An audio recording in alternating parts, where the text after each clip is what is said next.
Flame. It's a bit more of a peaceful Dragon Barrows video. This is more a traditional Nerdsville type thing. This is a review of the 1980s anime, The Mysterious Cities of Gold.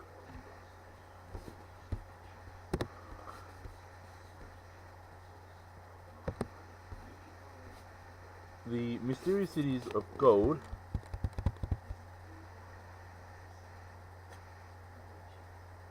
it it it literally has everything what the 80s kid shows had. It had character development, it had educational aspects, and it had a story that it went through.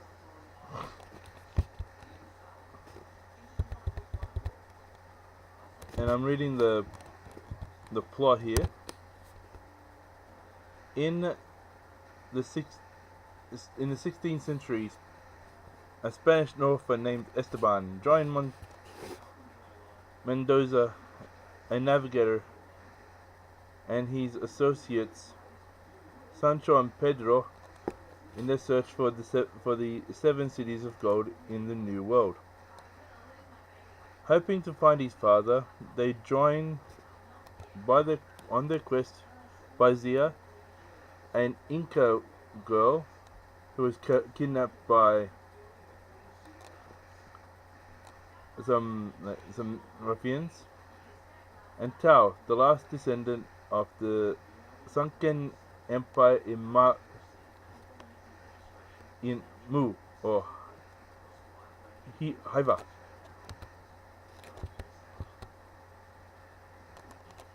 It also has a bit of science fiction involved as well, which makes it beautiful.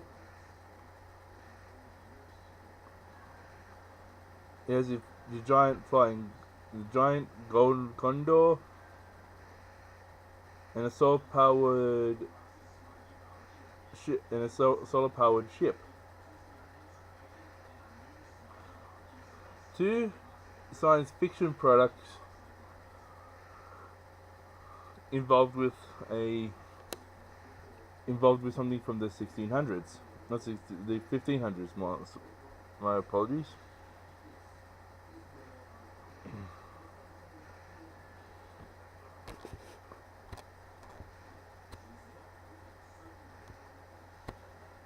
And it was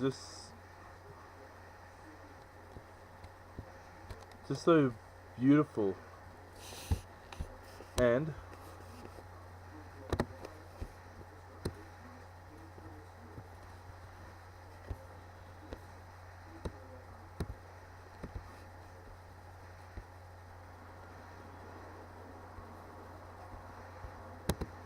just listen to the opening.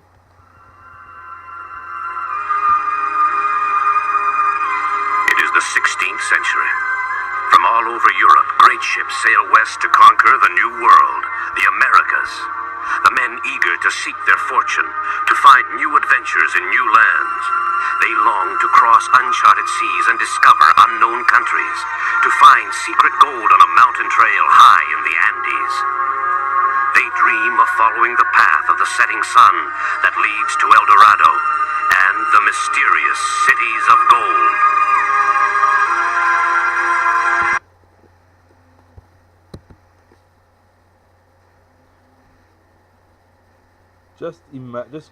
Just close your eyes and cast yourselves back long before the 2DS was around. The Pepsi company was not even a sparkle in the Americas viewpoint.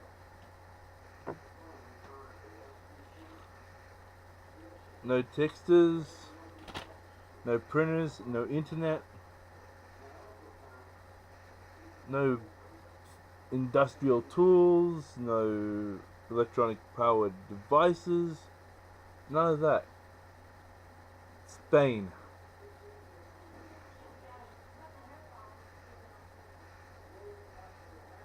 And you see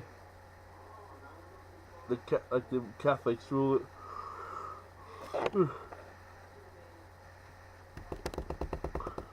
ruling the entire, well, the Catholics ruling all of, if not most of Europe.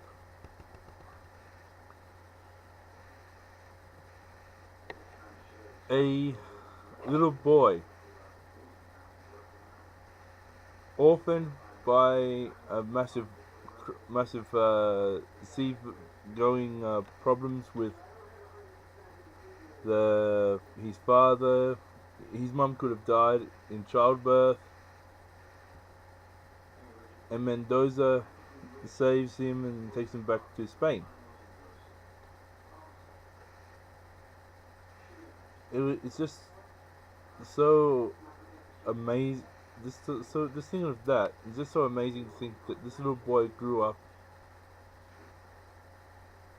having little or no knowledge of his real family. He grew up in a monastery type setting, and not only that, the villagers of this particular coastal Spanish town are very superstitious,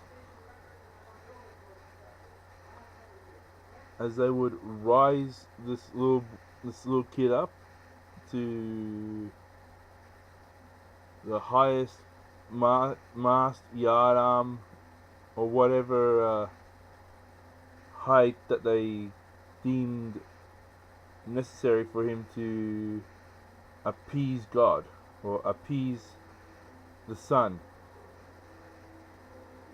And this is just in the first episode. Like, he just goes, no, bring it, keep it rain. I want more rain. Then, like, with him just, going like that, trying to shoot, trying to do something weird and bizarre. It turns out the clouds start to subside, the rain stops, and the beautiful sun and the blue skies happen to show.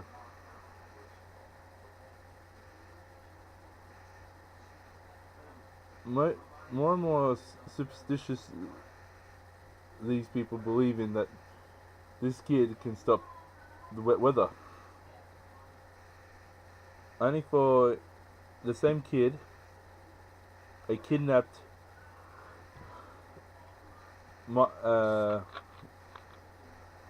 Native Southern American princess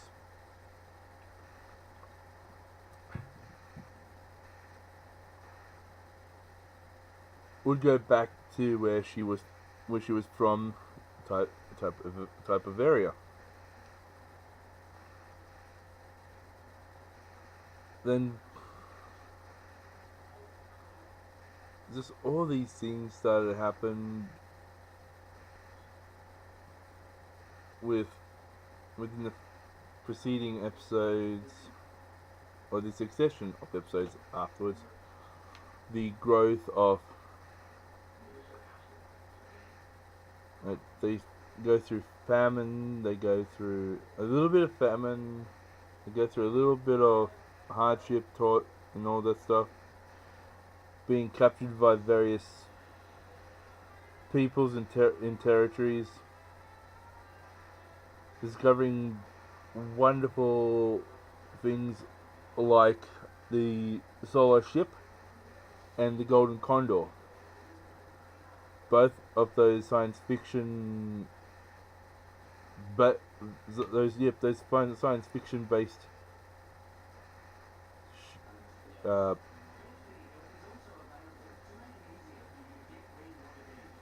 vehicles being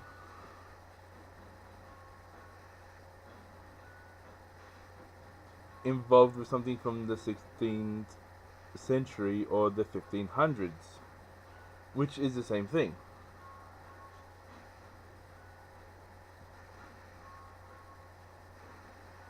And for a guy who is scared of heights, Esteban has to fly the damn thing.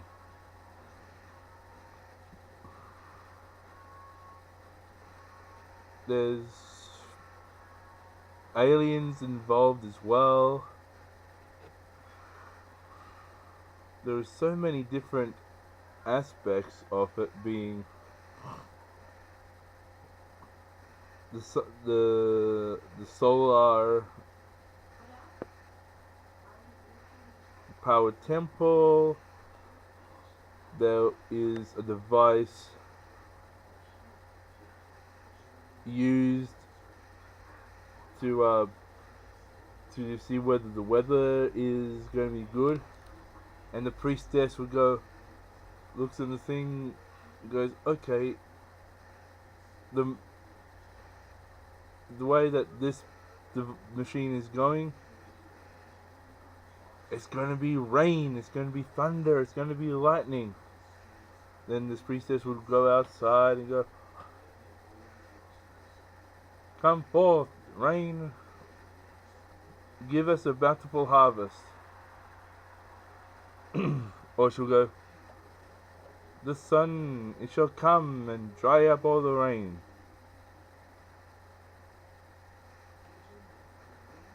But she's actually reading a machine's details of the high and low pressure systems coming in and out of the area. Virtually been a con person of the era.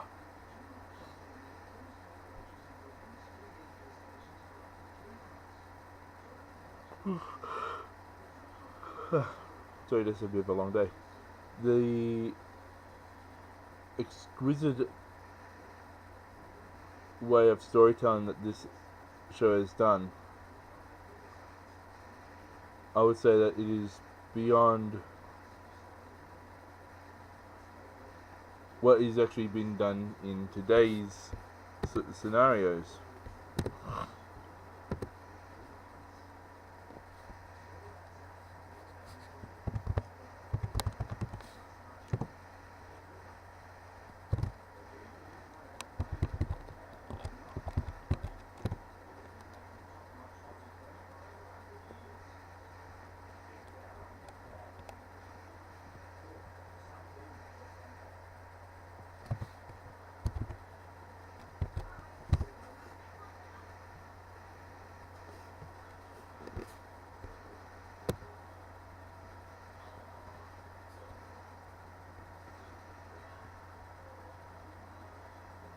Let's see here.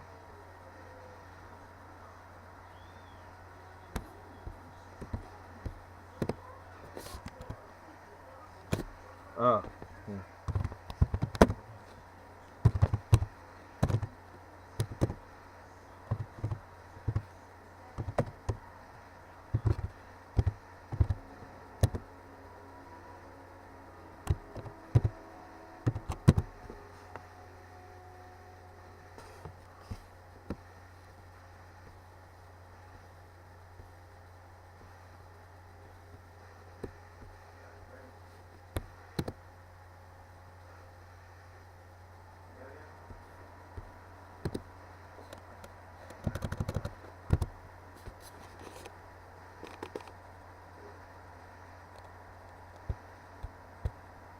Let's see here.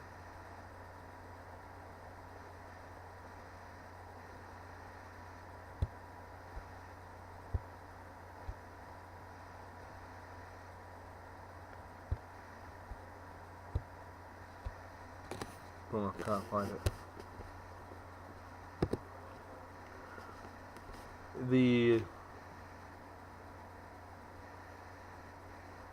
Just before the closing credits and after saying following on with Esteban, Zia, and Tao just looking in the distance somewhere. This is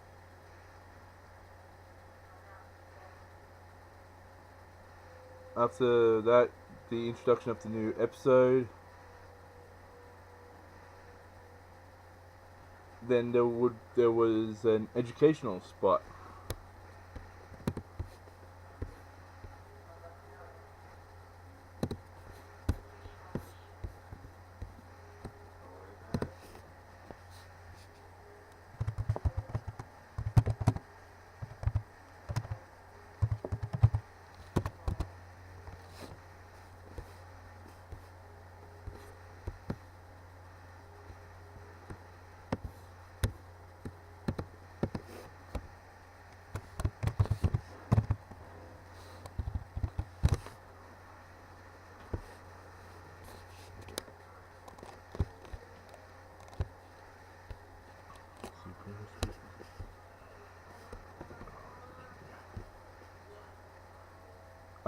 This is what would be would have been the thing that it was said. Let's go down here.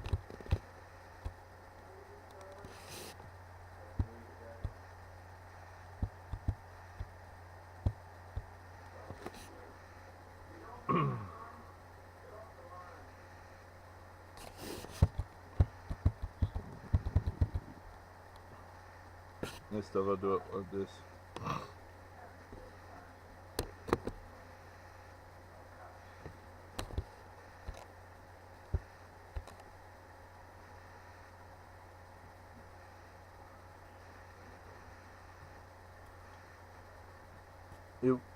Yeah, I'll do it like this.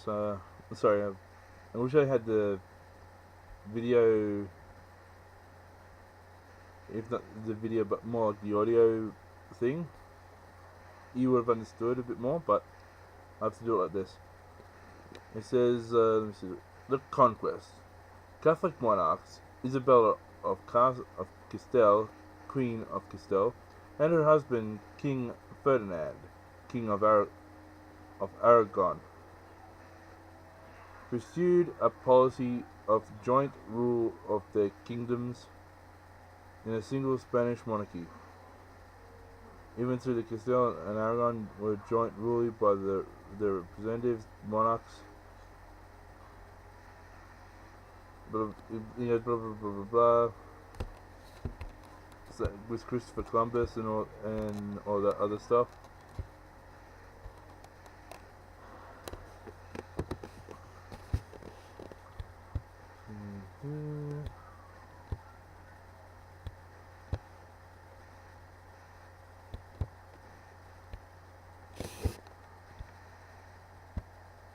Geography.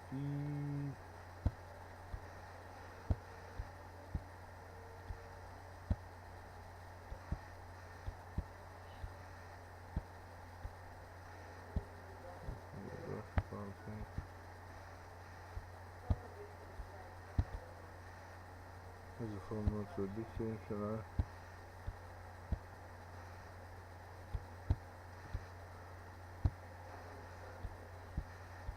Geography.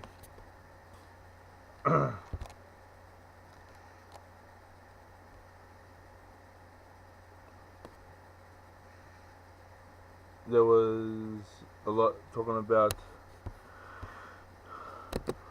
the southern cone.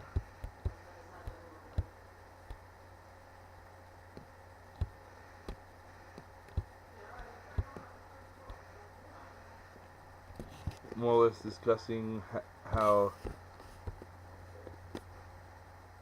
the ships and that would get wrecked and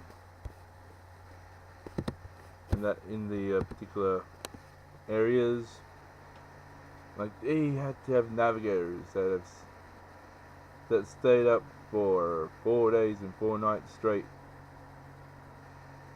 making sure that their ships effortlessly past the Adriatic Straits, or the most southern part of South America, ah,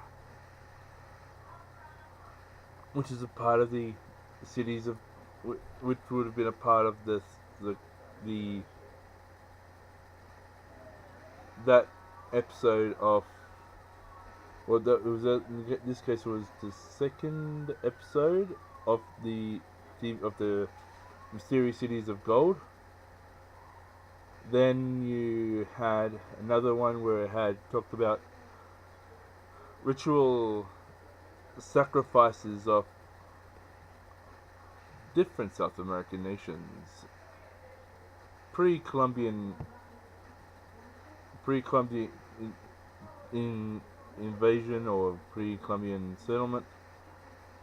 They had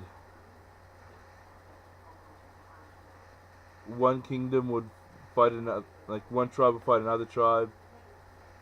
The winning, the victorious tribe would take the women and the men as slaves.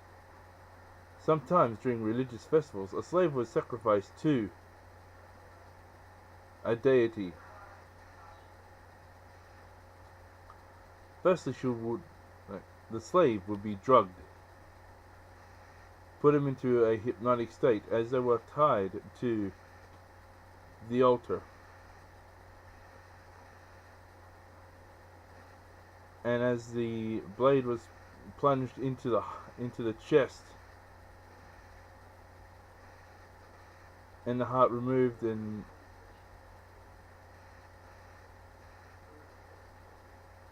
the heart was removed, and it was shown to the gods of the South American tribes.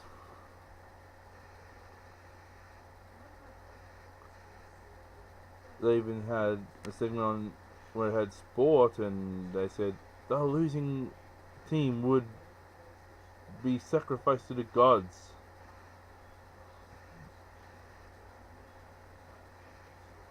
Then another one would say there was huge farmlands and that within Mexico, and there was this famine this drought that wiped out nearly all the crops, and then 2 years later it ended up growing to 10 times that amount, which was another episode. Another episode said, the gold that they were talking about wasn't talking about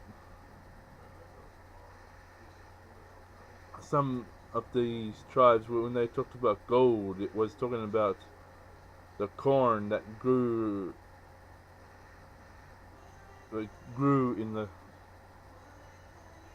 and it was treasured. And another commodity was chocolate. Gold as in corn. Then there was chocolate commodity, the commodity of slaves. These were the treasures of the Native Americans, not what the particular Spanish were thinking of when they heard of these tales of gold. You see, when the as the story goes on, like the Spanish were talking about how the rich they were going to get with, I'm just pretending I'm playing with gold coins. Like they thought that the streets were paved with gold, that they would be able to take bricks this size, and if not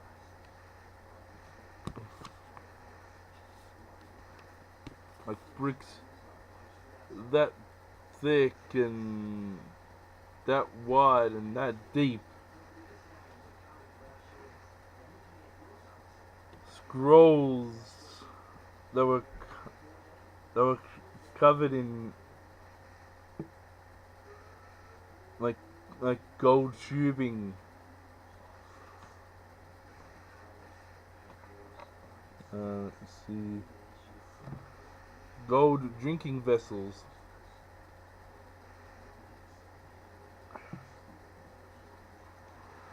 They thought everything was gold that they could have just taken up and said, and going back this the thing that they would have done was pack the ship, gone back to Spain and said, here is my lifetime's worth of taxes. Time for me to siesta and hire people to work for me, and time to live in the lap of luxury. That is what that was the particular part of Mendoza and his associates. But Zia wanted to go back home to her village and fix things up with her village, and then Esteban was trying to look for his father, and Tao, unfortunately, is the last of his kind.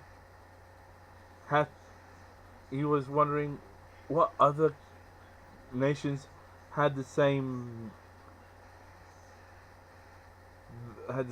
technology as his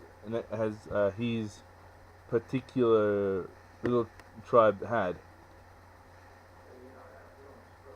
And with every little and with these 4 different storylines going through, then you got Gomez and his offsider, got these weird aliens, and got these 1 or 2 episode villains popping up their ugly heads, and they were trying to figure out how to get around that to obtain their goals, to stop the goals of these people, and things that start pile up, and that sometimes the children will get captured, and Mendoza would help them, and sometimes the kids escape by themselves. There's just so much different things, so much wonderful action-packed things going on in this story, or in this cartoon from the 1980s. It's just so amazing to think that they mix science fiction, history, character development, adventure in the cartoon, followed up by a brief educational 5-minute thing on a topic that pertained to the episode.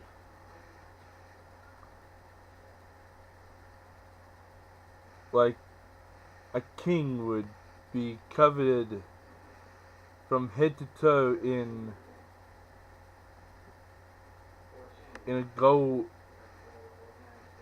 a water-based gold paint, and he would dive into the water, leaving a thin film of gold upon the waters. Then it would go to the growth of the particular growth of one kingdom to invading another one. As I may mentioned before, the killing of the slave of the slave or slaves to appease gods, to speaking about the animals of South America, as I would say, oh, the jaguar has been revered for years because of its mighty and strong form. The anaconda, the most feared thing in the waters, as it would eat both crocodile and shark and piranha.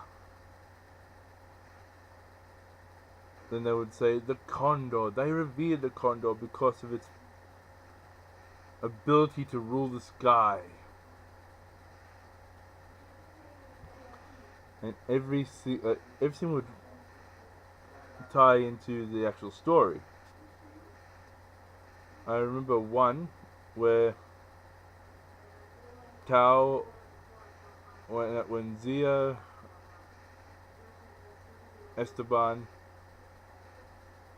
Mendoza and the two associates they landed on this island, and they seen this giant turtle. They went, what the? That is a giant turtle.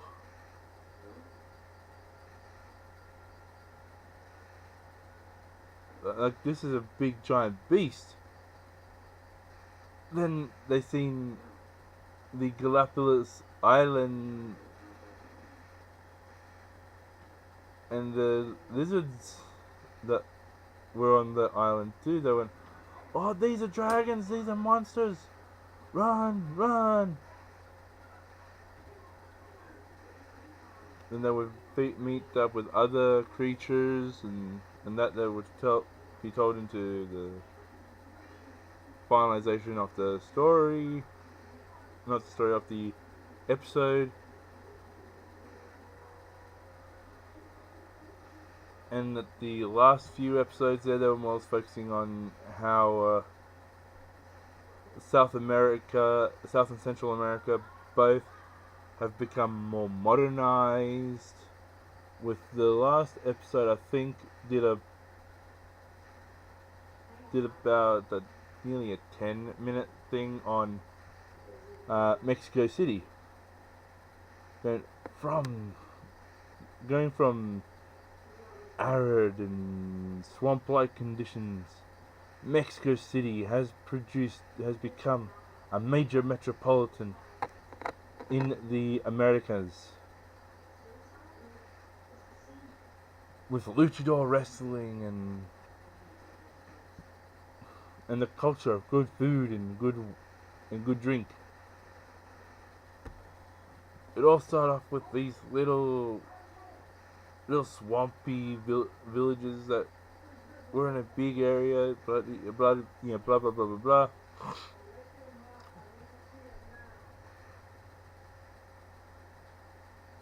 And that was it for that particular.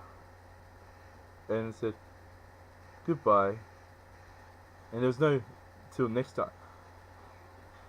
And I loved how the narrator of that particular scene, where at the end of every episode, for the exception of the last, goodbye. See you next time.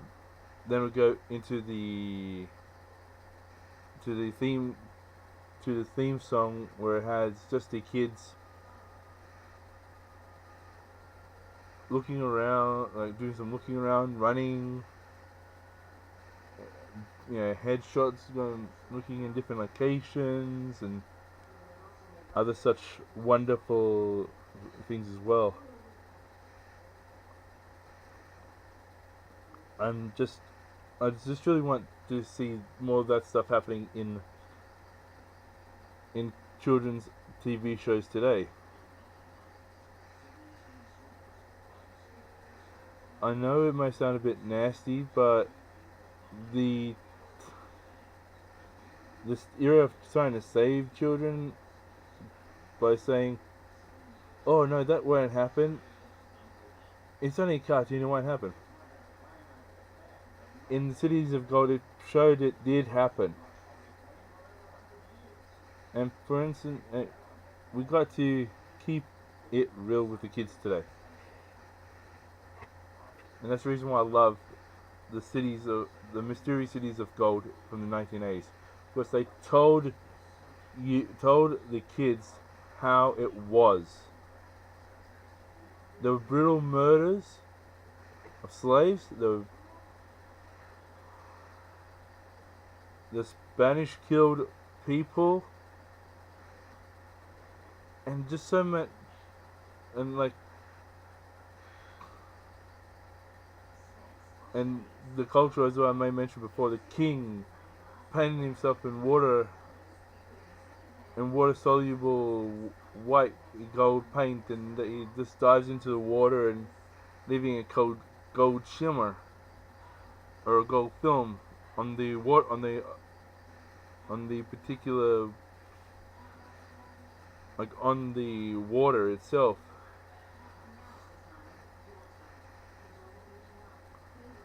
Man, I just wish that sort of TV show would come back. And on that note, burn you later, boys and girls.